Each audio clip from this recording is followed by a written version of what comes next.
Pendiri maskapai penerbangan Sriwijaya Air, yakni Henry Lai ditangkap Kejaksaan Agung dalam kasus dugaan korupsi dan tindak pidana pencucian uang, TPPU, terkait pengelolaan timah di PT Timah Tbk. Henry Lai yang merupakan tersangka ke-22 TPPU pengelolaan timah PT Timah itu ditangkap di Bandara Soekarno-Hatta pada Senin, 18 November 2024 malam. Ia ditangkap Kejagung saat tiba dari Singapura, di Terminal 2F Bandara Soekarno-Hatta. Penangkapan terhadap Henry Lee itu dilakukan berdasarkan surat perintah penangkapan yang dikeluarkan pada tanggal 18 November 2024. Mengenai hal itu, Dirdik Jampitsus Kejagung, Abdul Kohar menyampaikan jika penangkapan tersebut merupakan hasil kerjasama antara Direktorat Penyidikan Jampitsus dengan jajaran intelijen serta Atase Kejaksaan Republik Indonesia di Kedutaan Besar RI di Singapura. Pada kesempatan malam hari ini, saya akan menyampaikan perkembangan penanganan perkara penyidikan dugaan tindak pidana korupsi dalam tata niaga komoditas timah di wilayah izin usaha pertambangan atau IUP PT Timah Tbk tahun 2015 sampai dengan tahun 2022. Atas nama tersangka Henry Lee, bahwa pada tanggal 29 Februari 2024 Henry Lee telah dilakukan pemeriksaan oleh penyidik sebagai saksi. Kemudian setelah dilakukan pemeriksaan sebagai saksi, berdasarkan informasi dari otoritas imigrasi Singapura, tersangka Henry Lee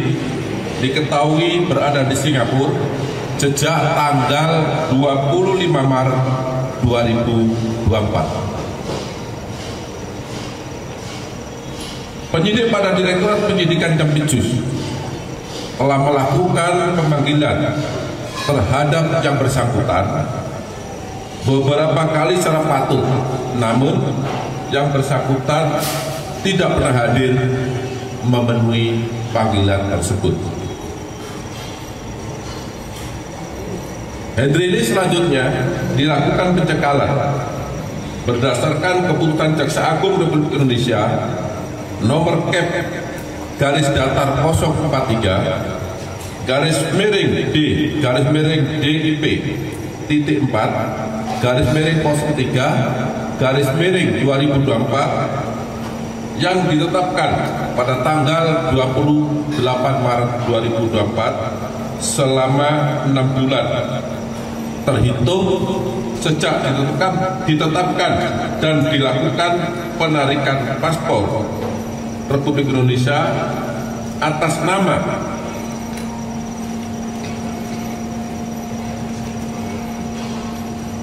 Henry Lee berdasarkan surat Direktur Pengawasan dan Penindakan Keimigrasian nomor IMI.5 garis datar GL titik 03 titik 4 garis datar 200 tanggal 28 Maret 2024. Jadi selain dilakukan pencekalan terhadap Henry Lee, juga dilakukan permohonan untuk pencabutan paspor ke imigrasi. Selanjutnya, pada tanggal 15 April 2024, Henry Lee ditetapkan oleh penyidik sebagai tersangka berdasarkan surat penetapan nomor 27 garis miring FTT2 garis miring FD.2 garis miring 04 garis miring 2024 setelah yang bersangkutan dipanggil dengan patut, tetapi yang bersangkutan tidak pernah hadir. Bahwa pada hari ini, Senin 18 November 2024, atas kerjasama Direktorat Penyidikan pada Jampitsus dengan jajaran intelijen pada Jampintel serta Atase Kejaksaan Republik Indonesia pada Kedutaan Besar Republik Indonesia di Singapura telah melakukan penangkapan terhadap tersangka Henry Lee di Bandara Udara Soekarno-Hatta pada saat yang bersangkutan tiba dari Singapura di Terminal 2F. Penangkapan terhadap Henry Lee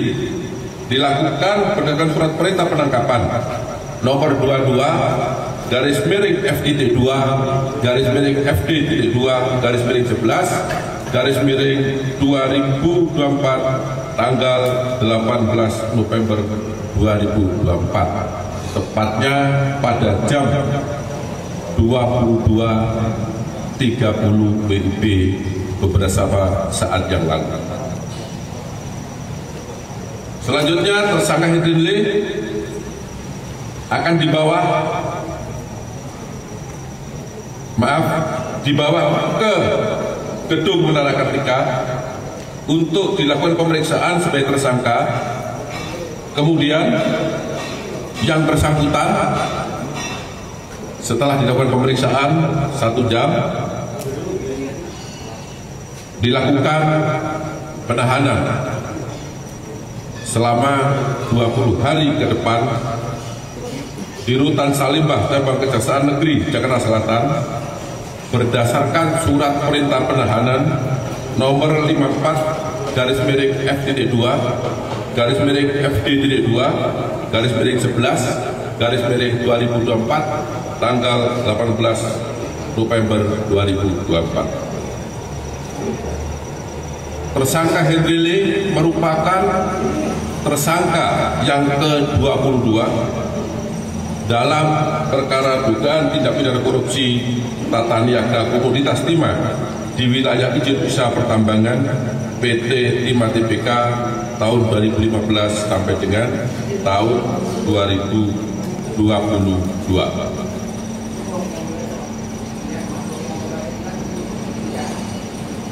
Adapun peran tersangka Henry Lee yaitu selaku beneficiary owner PT Tinindo Internusa atau PT TIN yang secara sadar dan sengaja berperan aktif melakukan kerjasama penyewaan peralatan processing peleburan timah antara PT Timah Tbk dengan PT Tinindo Internusa, yang penerimaan biji timahnya bersumber dari CV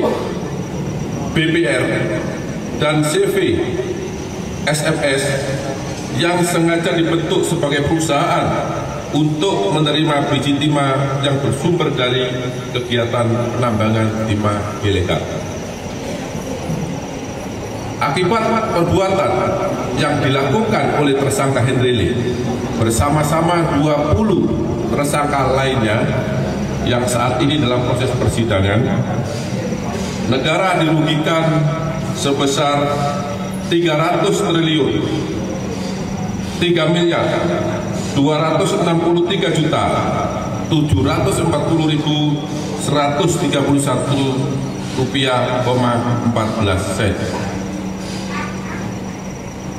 Terhadap yang bersangkutan disangka melanggar pasal 2 ayat 1 atau pasal 3 junto pasal 18 Undang-Undang Republik Indonesia nomor 31 tahun 1999 sebagaimana diubah dan ditambah dengan Undang-Undang nomor 20 tahun 2001 tentang perubahan atas Undang-Undang Republik Indonesia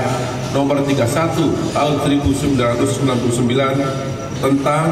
pemberantasan tindak pidana korupsi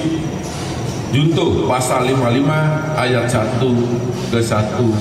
KUHP.